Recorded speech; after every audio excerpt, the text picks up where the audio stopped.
"Can you even afford to eat here?" my sister mocked. Then the waiter walked over with a smile. "Welcome back, Miss Dara. Would you like your usual table?" My dad nearly spit out his wine. It all started 5 years ago when I walked away from everything my family expected me to be. They always judged my choices, dismissed my culinary dreams as beneath our family name. Little did they know tonight as they gather at Maison, one of the most exclusive restaurants in the city, to celebrate my sister Heather's engagement, they're about to come face to face with just how much has changed. My stomach knots as I straighten my simple black dress. Sometimes the hardest reservations to make are with your own past. Growing up in Greenwich, Connecticut, being a Mitchell meant something very specific. We weren't just wealthy, we were a legacy. My parents, Margaret and Richard Mitchell, built their identities around status markers. The right address, the right schools, the right professions. Our sprawling colonial home hosted fundraisers where my mother would parade us children around like accessories.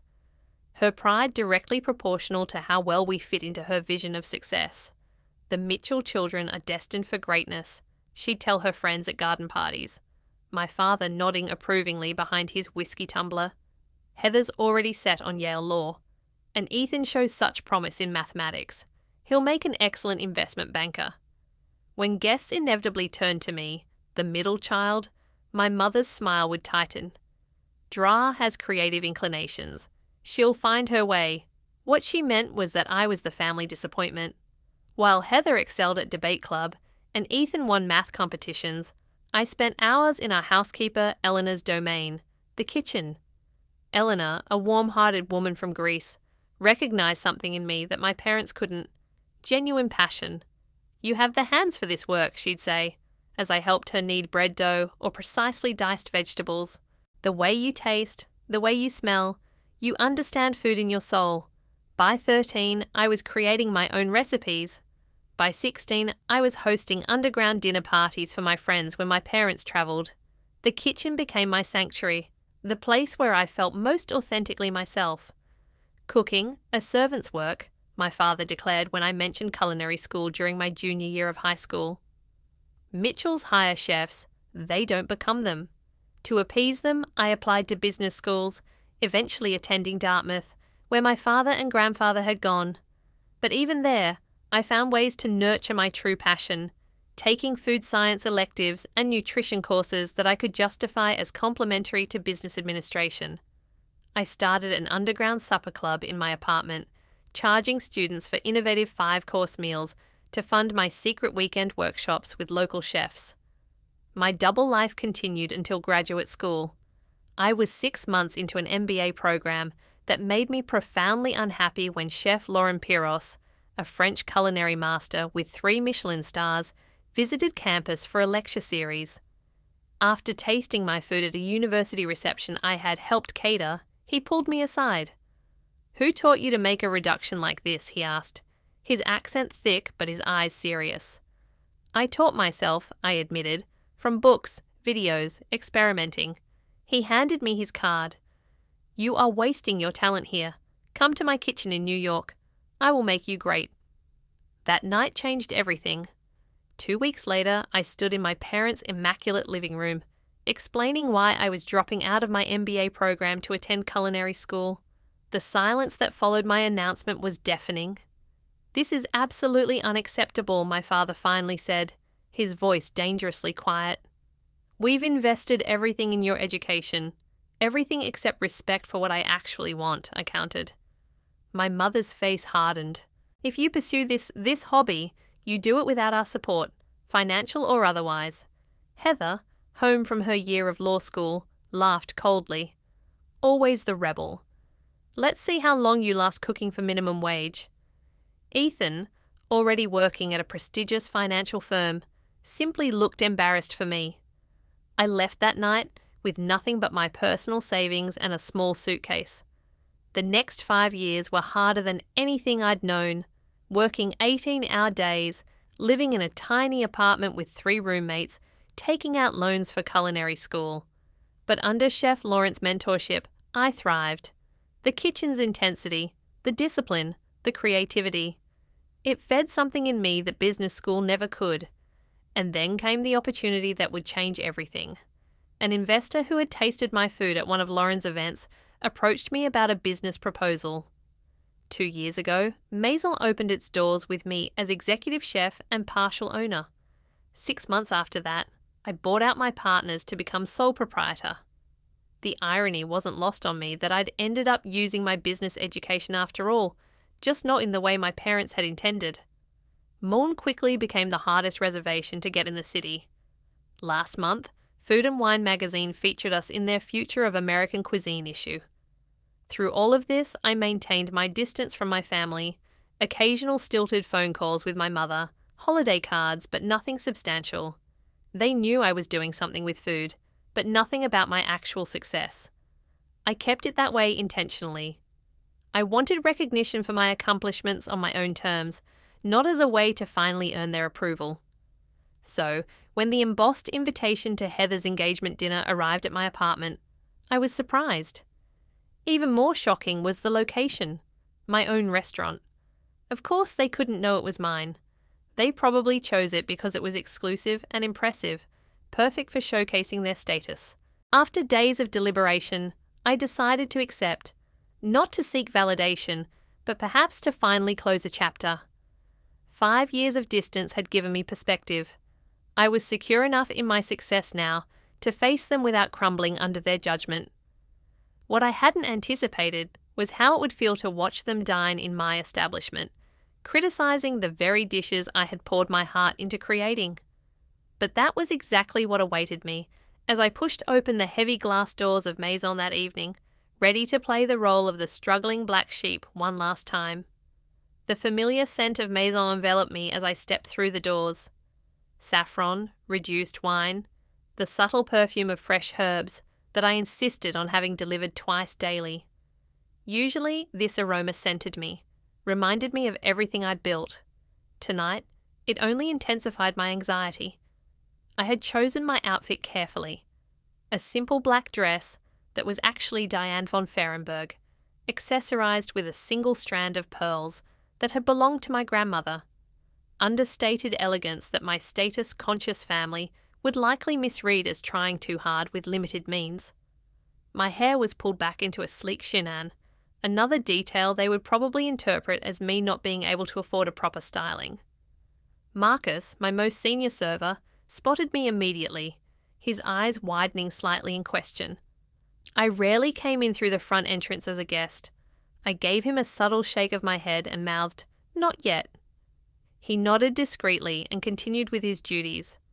From the entryway, I could already see them. They had requested the centre table. My mother and Chanel, my father examining the wine list with exaggerated concentration. Heather, draped in what looked like new season Gucci, next to her sat a man I didn't recognize. Bradley, presumably with slicked back hair, and a watch that caught the light every time he moved his wrist. Ethan and his wife Alison completed the picture, both in business attire as though they'd come straight from important meetings. Celeste, my hostess, approached with a warm smile. "Good evening, miss." She caught herself just in time. "Your party is already seated. May I show you to their table?" "Thank you, Celeste," I murmured, appreciating her discretion. As we approached, my mother noticed me, her eyes performing a quick assessment I remembered from childhood. A head toto scan that calculated the approximate value of my appearance and found it wanting. "Da," she said, rising to air kiss my cheeks. "You finally arrived. We were beginning to wonder." "I'm exactly on time, Mother," I replied, checking my watch. 7 on the dot. My father stood, giving me a stiff hug that ended with an awkward pat on the back. "You look healthy," he offered, which in Mitchell speak meant I hadn't maintained the borderline unhealthy slenderness prized in our social circle.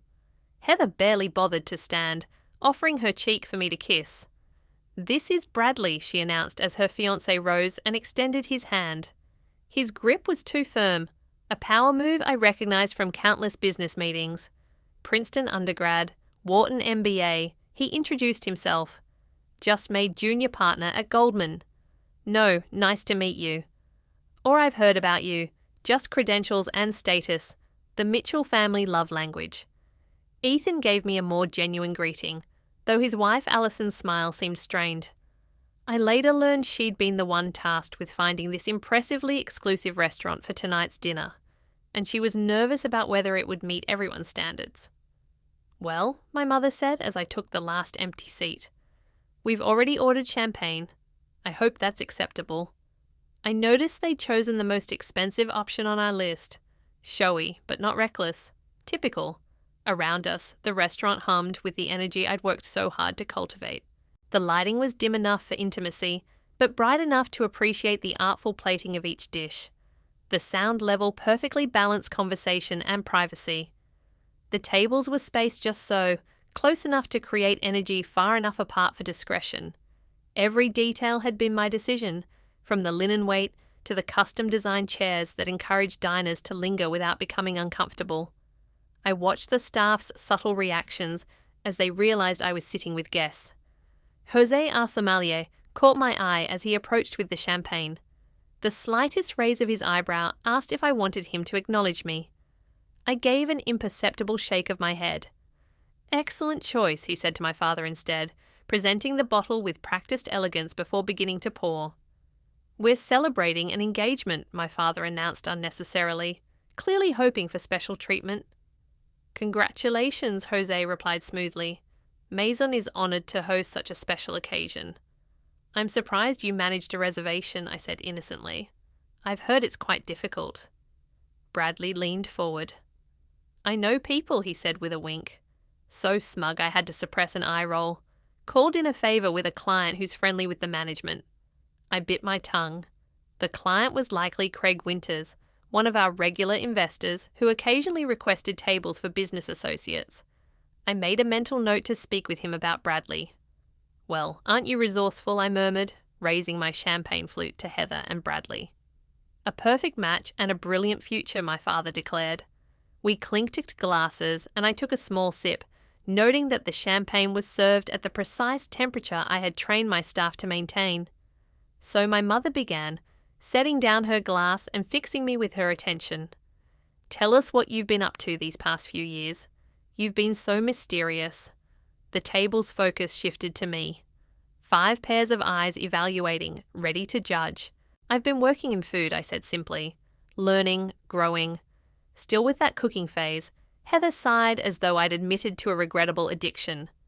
"I thought surely by now you'd have moved on to something more substantial." "Not everyone can handle the corporate path," Ethan added, managing to make his defense sound like criticism. Bradley looked confused. "What exactly do you do?" "Line cook, catering, various roles," I answered vaguely.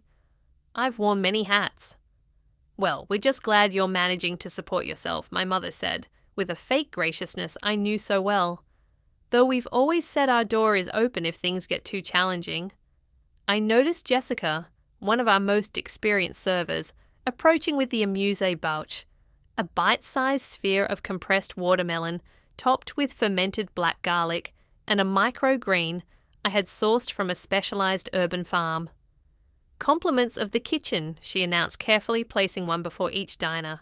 Her eyes met mine briefly, a flash of loyalty before she slipped back into professional mode. "Is this all?" Heather asked, examining the single bite with disappointment. "I'm famished. It's an amuse-bouche." I explained a palate opener. "The meal hasn't actually started yet." "I know what an amuse-bouche is, Dar," she snapped. "I'm not culturally illiterate just because I chose law instead of playing with food." I watched as they each tasted my creation. My mother took the smallest possible bite, ever conscious of calories. My father popped the whole thing in his mouth, barely pausing to taste it. Ethan and Alison at least seemed to appreciate it, while Bradley made a show of analysing the flavours like a wine connoisseur, using terms that made no culinary sense. Only Heather left hers untouched. "I don't do raw garlic," she declared. Though the black garlic was far from raw, it had been fermented for 60 days in a temperature-controlled environment, a process I had perfected after 3 years of experimentation.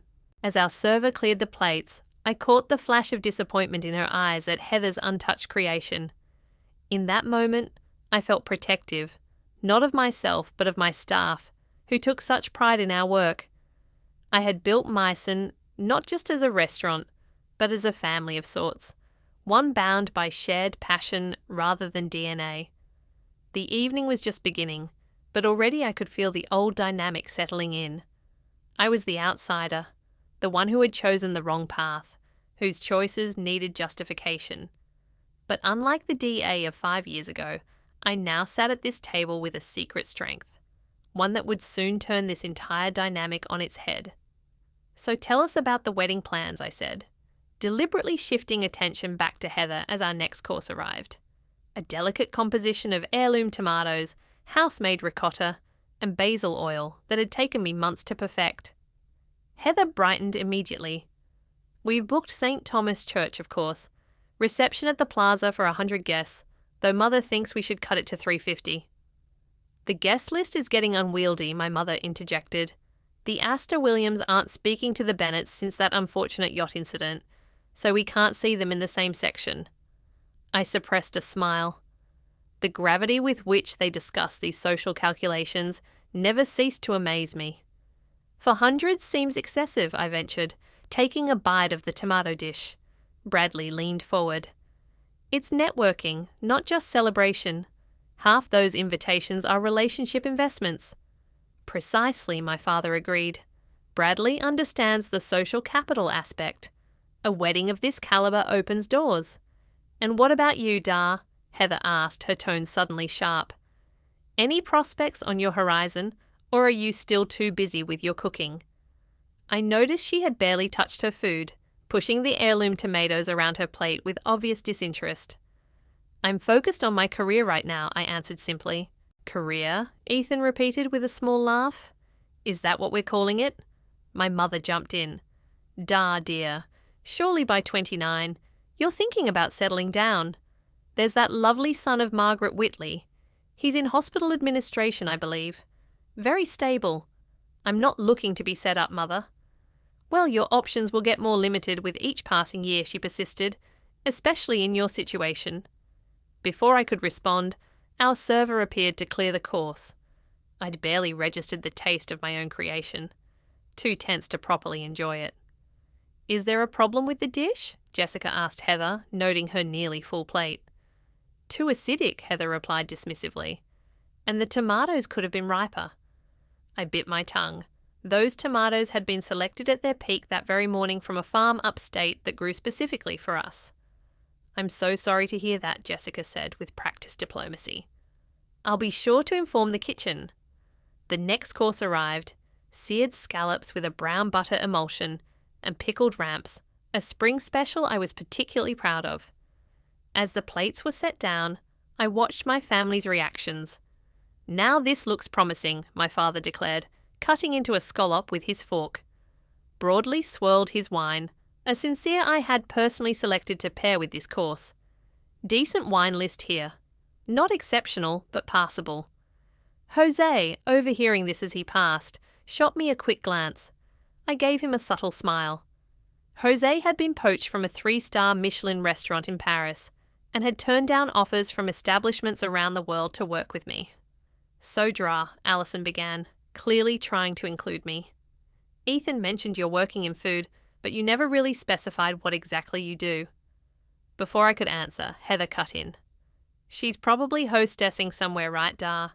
Using that business degree to seat people and hand out menus." "Actually," I started. "No shame in that," my father interrupted. "Everyone has to start somewhere. Though after 5 years, I would have expected some advancement." "I've advanced," I said quietly. "Into what? Assistant manager at Applebee's?" Heather laughed at her own joke. "Heather," Ethan warned, showing a rare moment of defense. "What? I'm just being realistic. She chose to abandon her education for this passion project. Actions have consequences." I took a sip of wine, allowing the familiar notes to centre me. "And how is law treating you, Heather?" "Still at Henderson and Block." Her expression tightened. "I'm between positions at the moment. Actually, taking time to plan the wedding." "She was working too many hours," Bradley interjected. "I told her my wife doesn't need to kill herself at some firm once we are married. She can do charity work like my mother." I noticed the flash of something. Resentment? frustration in Heather's eyes before she smoothed her expression back to placid agreement. The next course arrived, a pasta dish featuring hand-rolled tagliatelle with spring peas, pancetta and mint. One of our signature dishes that had been featured in Food and Wine. "The portion size here is ridiculous," my mother commented, looking at the artfully plated pasta. "All this expense for 3 bites. It's about quality over quantity, Mother," I replied. "The tasting menu is designed to take you through multiple flavors and textures. In my day, restaurants gave you a proper meal for your money," my father grumbled. "This cuisine nonsense is just a way to charge more for less food." I watched us broadly cut into his pasta rather than twirling it, breaking the delicate strands I had rolled by hand that morning. "So, how exactly are you affording a place like this on a food service salary?" Heather asked bluntly. "This is one of the most expensive restaurants in the city." I felt all eyes turn to me. "I managed my finances carefully," I replied. "Oh please," Heather scoffed. "A dinner here costs more than you probably make in a day. Who are you dating? Is he paying for this?" "I'm not dating anyone," I said evenly. "Then how can you possibly afford this place?" she pressed. "Are you in debt? Maxing out credit cards to keep up appearances?" "Heather," Ethan warned again, looking uncomfortable. "No, I want to know," she insisted. We all rearranged our schedules for this dinner that she suggested at one of the most exclusive restaurants in the city. Either she's being financially irresponsible, or she's not being honest about her situation. The next course arrived, a perfectly cooked duck breast with cherry gastry and farro. Chef Miranda, who ran the kitchen when I wasn't on the line, had executed it flawlessly. "This duck is undercooked," Bradley announced after one bite. I looked at his plate. The duck was a perfect medium rare, exactly as it should be. "It's meant to be served that way," I explained. "Medium rare is the optimal temperature for duck breast. I prefer my meat well done," he declared, motioning for a server. When Jessica approached, he spoke without looking at her. "This is raw. Take it back and cook it properly." I saw the flash of annoyance in Jessica's eyes, quickly masked by professional courtesy. "Of course, sir, my apologies." As she took his plate, I caught her eye and gave a slight nod. She would know to have the kitchen prepare a new breast, rather than ruining the existing one by overcooking it. "Really, Dra?" my mother said once Jessica had gone. "You still haven't answered Heather's question. How are you affording this dinner?" The tension at the table was palpable now. I could feel the familiar tightness in my chest. The same feeling I'd had during countless family dinners growing up. The sense of being cornered, judged, and found wanting before I'd even had a chance to speak. But I wasn't that same insecure young woman anymore. I had built something I was proud of. Something that was entirely mine. For a moment, I considered revealing everything right then. Watching their expressions change as they realized whose restaurant they were sitting in, whose food they had been critiquing so carelessly. Before I could decide, Bradley's overcooked duck returned, now lacking all the tenderness and complexity it had originally possessed. "Much better," he declared after one bite, though I could see from across the table that it was now dry and tough. My father signaled for the wine list again. "Let's order another bottle. Something more impressive this time."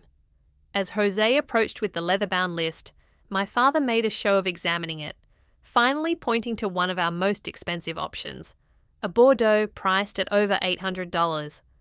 "This one should be adequate," he declared. I knew that bottle intimately. I had selected it during a trip to France last year, meeting with the vintner personally. It was spectacular, but completely wrong for the current course and the ones to follow. "May I suggest something that might pair better with the remaining dishes?" I ventured. My father waved me off. "I think I know my wines, Da."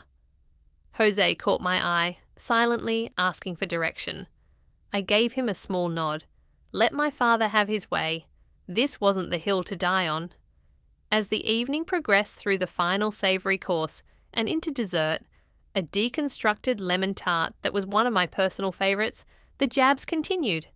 Every dish met with some criticism. Every attempt I made to contribute to the conversation somehow twisted into evidence of my failure. By the time coffee was served, I felt emotionally drained. The double burden of enduring my family's condescension while watching them thoughtlessly critique my life's work was becoming unbearable.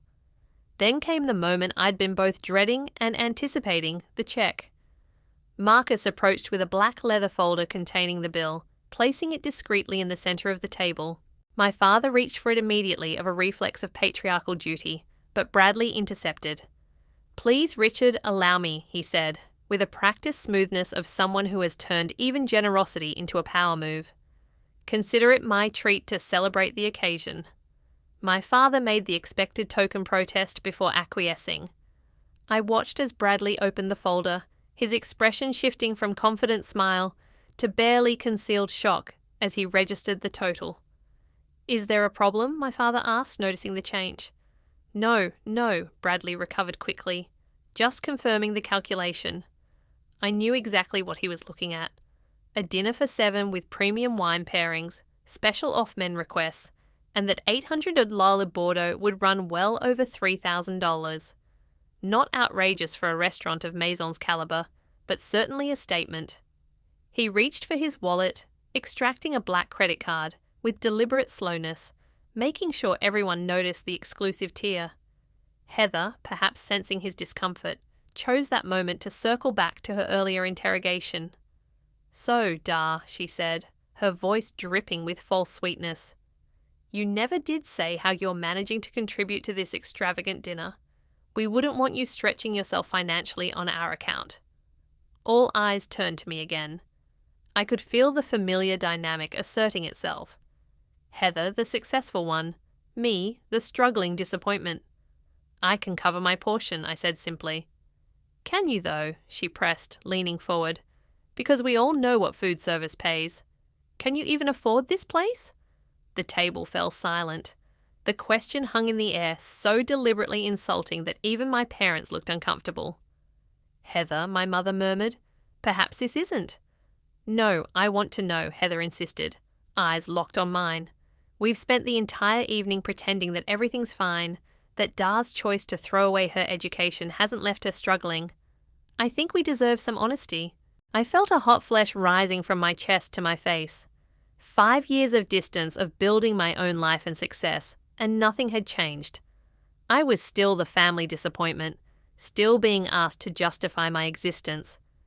Bradley, perhaps sensing an opportunity to reassert control after the check shock, joined in. "If you need help with your portion, just say so." No shame in that. "I don't need help," I said, my voice tight. "Then how exactly are you paying for this?" Heather demanded. "Because a meal here costs more than you probably make in a week." I opened my mouth to respond to finally reveal everything, when Bradley suddenly frowned at the bill. "Wait, there's a mistake here," he announced. "They've only charged us for the wines, not the food." He signaled sharply for Marcus. "Excuse me, there's an error on our check." Marcus approached our table with perfect timing, as though he'd been waiting for this moment. In reality, he probably had been. My staff knew me well enough to be watching this drama unfold. "Is there a problem, sir?" he asked. "Yes, you've only charged us for the beverages, not the meal," Bradley said, pointing at the bill. Marcus looked at the check, then at me, his expression questioning. In that moment, I made my decision. The charade had gone on long enough. I gave Marcus a slight nod. "There's no error, sir," Marcus said smoothly. "The dinner portion has been taken care of." "By whom?" my father asked, frowning. Marcus turned to me, his professional demeanour giving way to a warm smile. "Welcome back, Miss Dara. Your usual table is ready for your meeting with the investors. Would you like me to handle the situation?" The silence that fell over the table was absolute. 6 pairs of eyes turned to me in various stages of confusion and disbelief.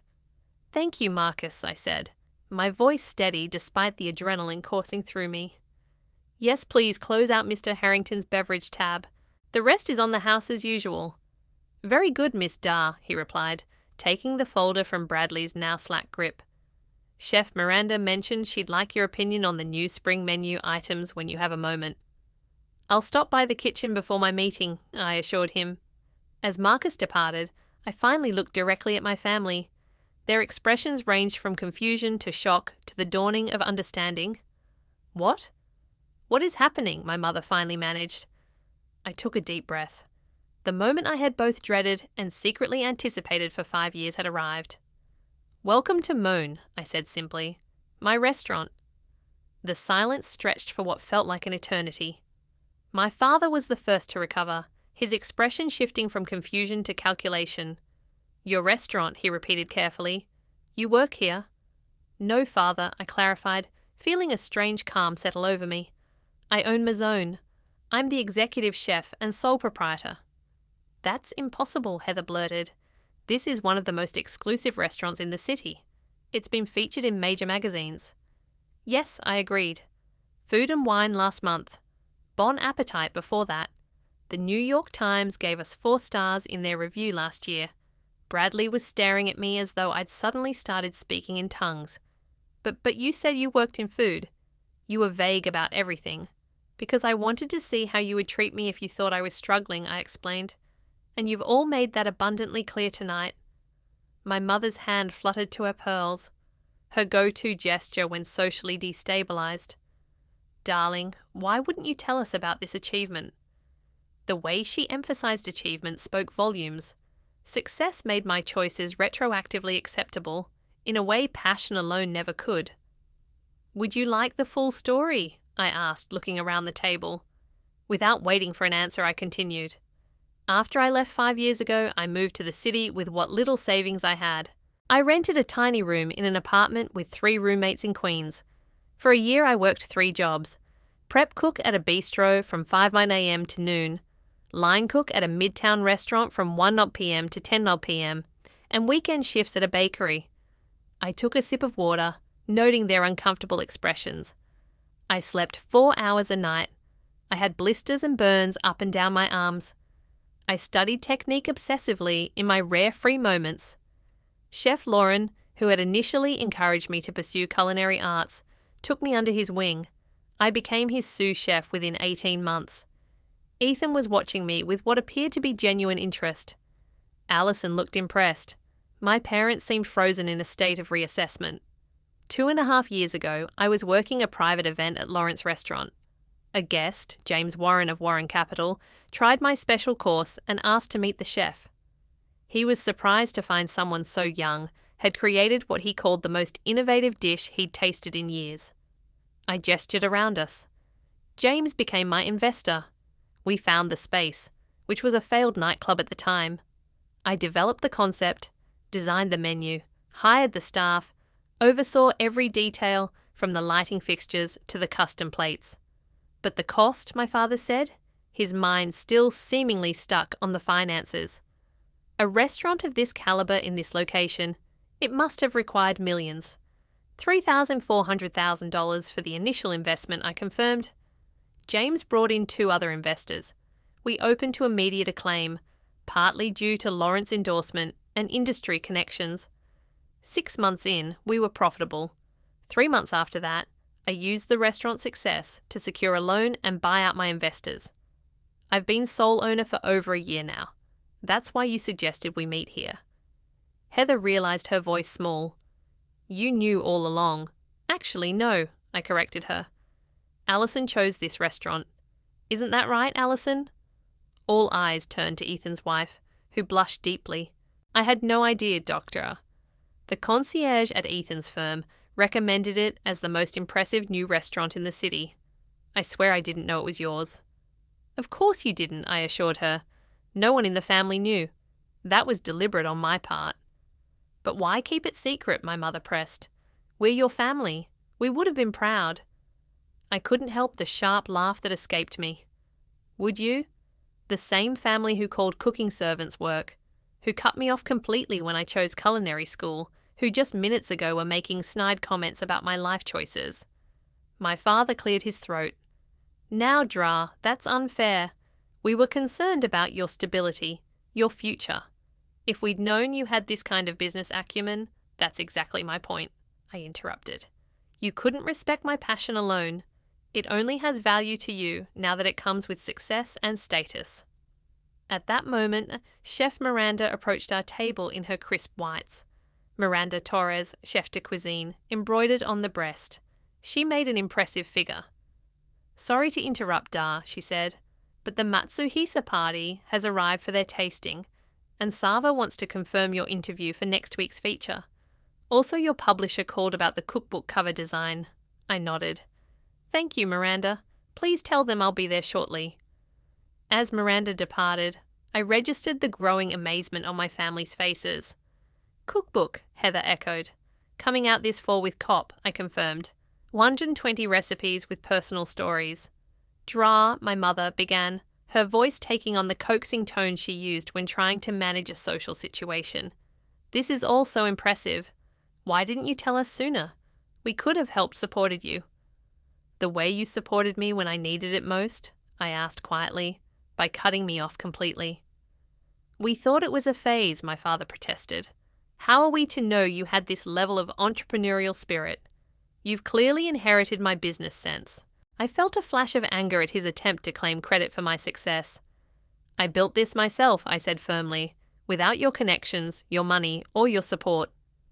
Bradley, who had been suspiciously quiet, suddenly perked up. A cookbook deal that must come with a substantial advance. And this place, he gestured around appreciatively, his earlier criticisms forgotten. It must generate significant revenue. Do you have plans for expansion? Perhaps a restaurant group. I have some contacts in hospitality investment who might be interested. I couldn't help but laugh at the transparency of this pivot from condescension to networking opportunity. I'm doing quite well with my current advisors, but thank you, I said. Heather shot him a look of irritation before turning back to me.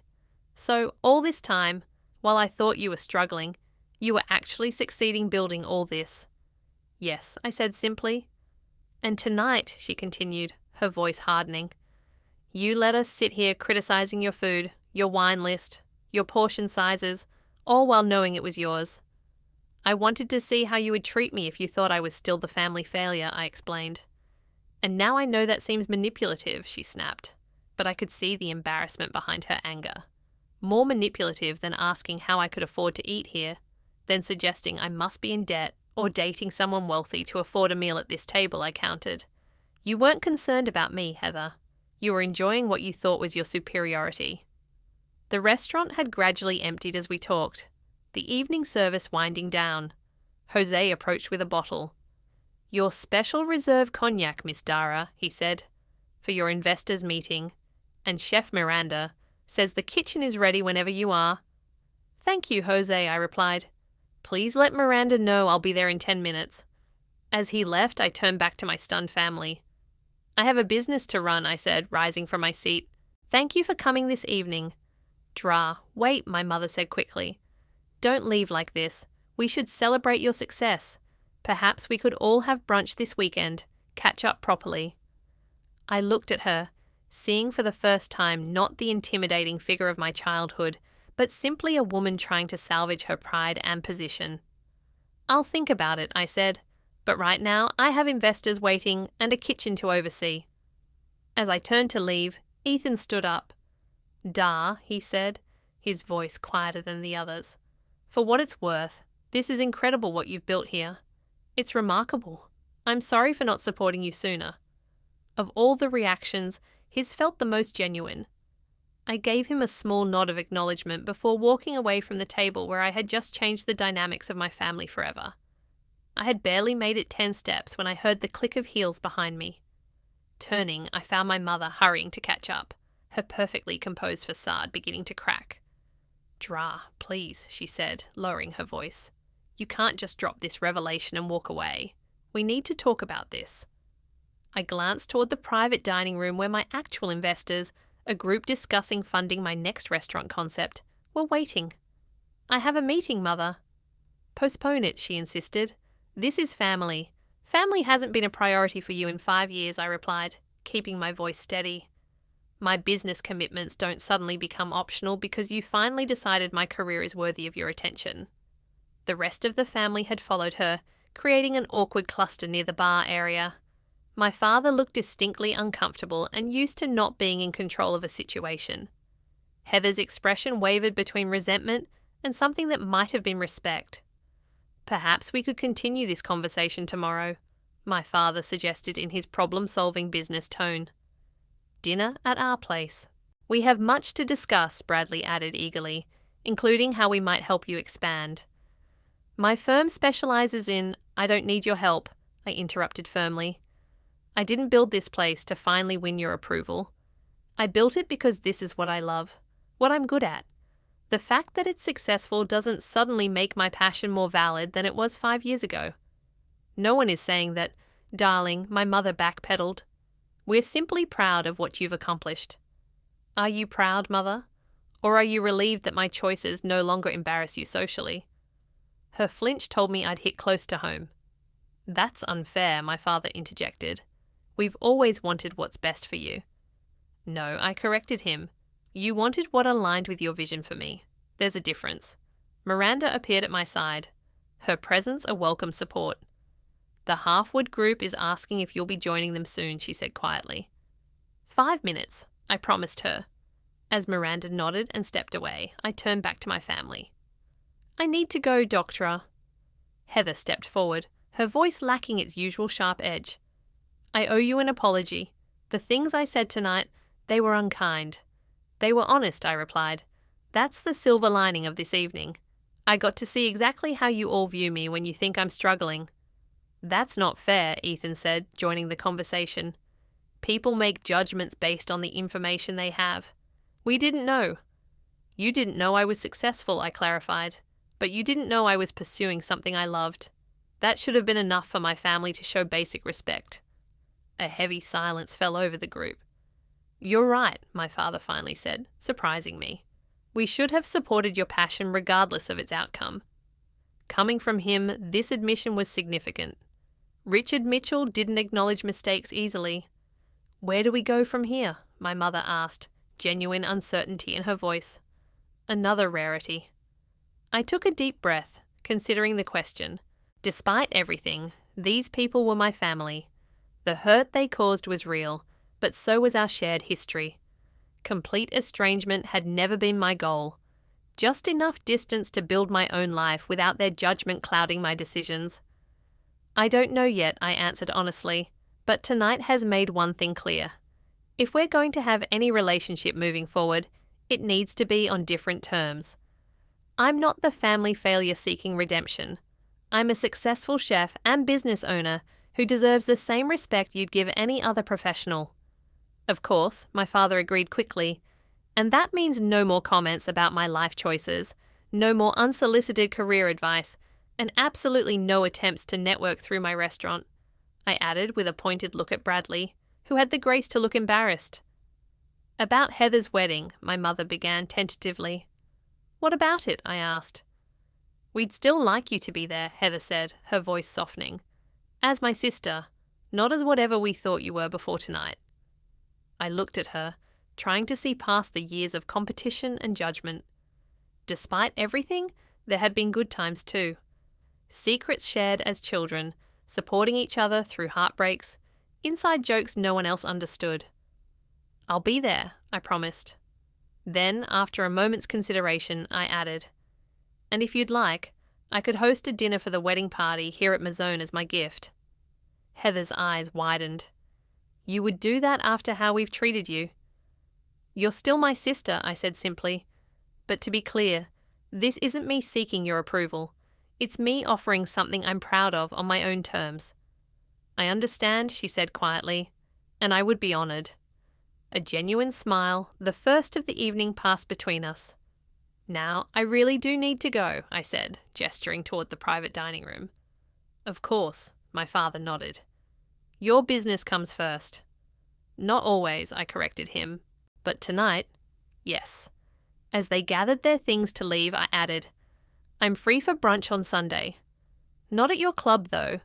There's a small place in the East Village I think you should experience. We'll be there, my mother promised, looking relieved at this small opening. I watched them file out of the restaurant. Their perspectives irrevocably changed.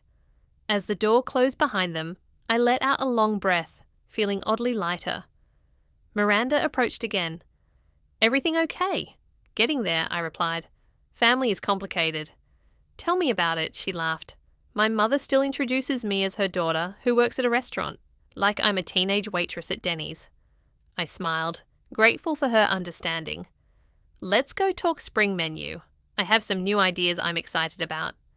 As we walked toward the kitchen, my sanctuary, my achievement, my true home, I realized that the most important revelation of the evening wasn't showing my family what I'd built. It was fully recognizing it myself. I had created this success on my own terms, regardless of their approval, and that knowledge was worth more than any validation they could ever offer. 2 weeks passed like a whirlwind. Spring menu planning, meetings with my publisher about the cookbook layout, and preliminary discussions about a potential second location kept me gratefully busy. But thoughts of that family dinner remained, surfacing in quiet moments, demanding reflection. Sunday brunch had gone surprisingly well. I'd taken my family to Elmer's, a hole-in-the-wall gem run by a former colleague from my early days working the line. My parents had been visibly uncomfortable with the mismatched chairs and graffiti-decorated walls, but the food, unpretentious yet masterfully executed, had won them over. I never knew simple eggs could taste like this, my father had admitted, mopping up the last of his shakuka with homemade sourdough. Small steps, not a complete transformation, but an opening. Now sitting at my usual table after closing time, I watched the staff complete their final duties.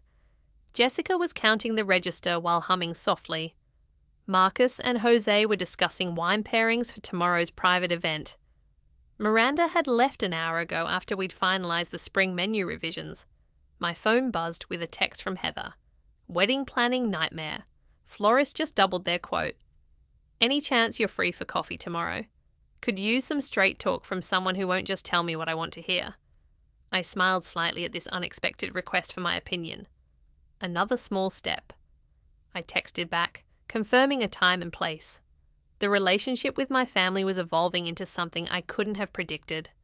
Not the unconditional embrace I might have once craved, but something potentially more valuable. A measured respect between adults with different values and paths. My mother had called 3 times in the past 2 weeks, her usual formality softening into genuine questions about my work.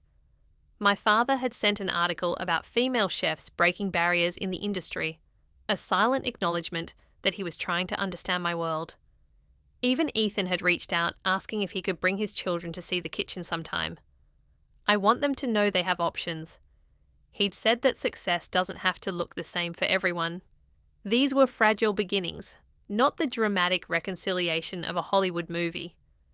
Real healing, I was learning, happens in quiet moments and small gestures in the gradual rewriting of old patterns. The most significant change, though, wasn't in my family's perception of me, but in how I had finally stopped measuring my worth through their eyes. The validation I had once desperately sought from them now felt strangely unnecessary. I had proven myself not to them, but to myself. This realization had rippled through other areas of my life as well. I'd launched a mentorship program for young chefs from disadvantaged backgrounds, offering them the guidance and opportunity I'd fought so hard to find. Every Saturday morning, the Maison Kitchen transformed into a classroom for 8 aspiring culinary artists who reminded me of my younger self, passionate, determined, in need only of someone who believed in their potential. One of them, Zoe, had shown such promise that I'd offered her an apprenticeship. Watching her confidence grow with each new skill mastered brought a satisfaction different from any professional accolade I'd received. Chef. Jessica's voice pulled me from my thoughts. We're all set for closing. Anything else you need before we head out? No, thank you. I smiled. You all did amazing work tonight. As the staff filed out, calling their goodnights, I remained at my table, notebook open to a blank page. I'd been trying to articulate the introduction to my cookbook, struggling to find words that captured my journey. In the quiet of the empty restaurant, I finally began to write. Food has always been my truest language. When words failed, I spoke through flavors. When paths seemed unclear, I followed my palate. The dishes in this book are more than recipes. They're chapters of a life lived in pursuit of authenticity rather than approval. 5 years ago, I stood at a crossroads between expectation and passion. Choosing the latter cost me dearly at first, but ultimately led to the richest feast I could have imagined. Not merely in professional success, but in the discovery that true wealth isn't measured by external validation or material achievement, but by the courage to honour your own voice, even when it speaks in whispers against the shouts of doubt. I set down my pen, the words finally flowing freely.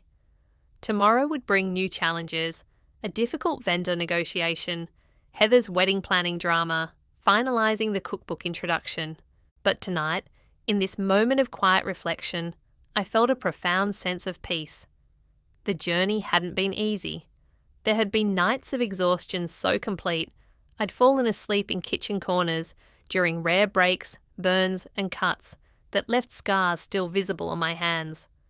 Moments of doubt so intense I'd questioned everything, but I had persevered. Not because I needed to prove my worth to others, but because I couldn't imagine living any other way. In choosing authenticity over approval, I'd found something more valuable than either success or family validation. I'd found myself. Have you ever had to choose between meeting others' expectations and following your own heart? I'd love to hear your stories in the comments below. Don't forget to like this video if it resonated with you. Subscribe for more true stories of resilience and triumph, and share with someone who might need a reminder that the most important approval comes from within. Thank you for joining me on this journey.